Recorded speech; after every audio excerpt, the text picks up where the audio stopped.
For Fox 26 KNPN and the St. Joseph News Press, I'm Nathan Ellgren. 125. Millions of first-time eclipse viewers around the country will be mesmerized when the moon completely blocks out the sun August 21st during the Great American Total Solar Eclipse. They're so infrequent and they cover such a small fraction of the Earth's surface that each opportunity is something to relish and embrace. St. Joseph is centrally located in the 70-mile-wide path of eclipse totality, and people in town will get to observe the sun's corona for a full 2 minutes and 38 seconds.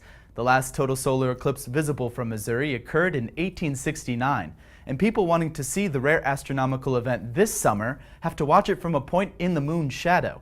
Otherwise, only a partial eclipse is visible and you'll miss out on the full experience. In terms of eclipses, there's a world of difference between a 99% partial and 100% total. It's a little like a lottery. If you get 7 out of the 8 numbers, you almost have all the numbers, like 99% of the way, but you lost. You've got to have all the numbers. You've got to have 100% to be a winner, and that's the way it works with a total eclipse. You've got to be in the 100% zone of totality to see the total phase, to see the sun's corona. Astrophysicist Fred Espenek has gone around the world to see 27 total solar eclipses, and his passion for eclipse chasing has taken him to every continent, from Antarctica to the desert of Libya. In 2010, I did an airplane trip out of Tahiti, and we actually flew along with the shadow. If you had been in a boat in the path, it would have lasted about 5.5 minutes, but the plane extended the duration, so we saw nearly 9.5 minutes. I think the most amazing part of that eclipse was looking down on the ocean at the clouds below us and seeing the shadow rush over the clouds, to see the clouds plunged into this twilight. That was quite stunning.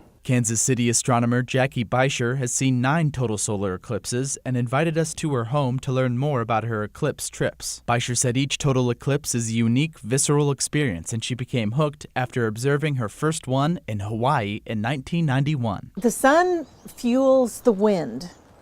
The wind dies down when the sun's going away. So what happens? The big crashing waves that you always see in Hawaii, they went away. So by totality, the ocean was flat as a pancake. And then all the birds go back to bed. They think, well, that was a short day, and they go back to roost.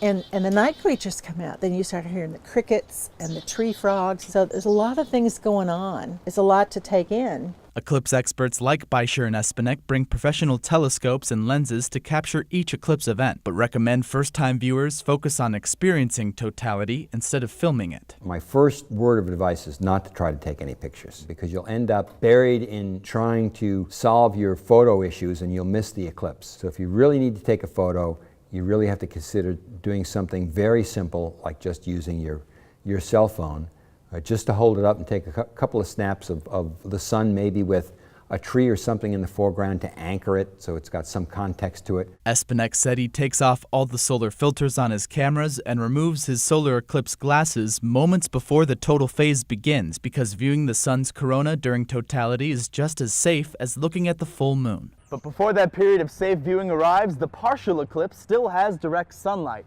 requiring viewers to wear protective eclipse glasses until the light dramatically falls and the crowd starts cheering, signaling that the show has started. It's just as dangerous to look at the sun on a normal bright sunny day as it is during the eclipse. The only thing that's different is human curiosity. But if you take some simple precautions like using solar eclipse glasses to watch the partial phases, there's no jeopardy to anyone's eyesight. During the total phases, though, the sun's visible disk is completely covered, and the corona is about 1/millionth the brightness of the sun's disk. It's perfectly safe to look at the corona directly with the naked eye.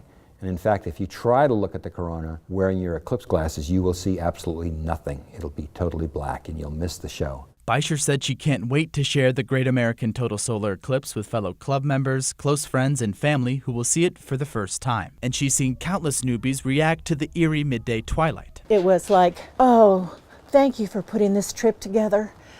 Oh my gosh, it's much more than I ever knew it was going to be, because when it's all over with and you sit down for a second and you say, when's the next one? Beischer expects roughly 50 million visitors to join the 12 million people who reside in the path of the moon shadow for the event August 21st. Nathan Ellgren, News Press Now.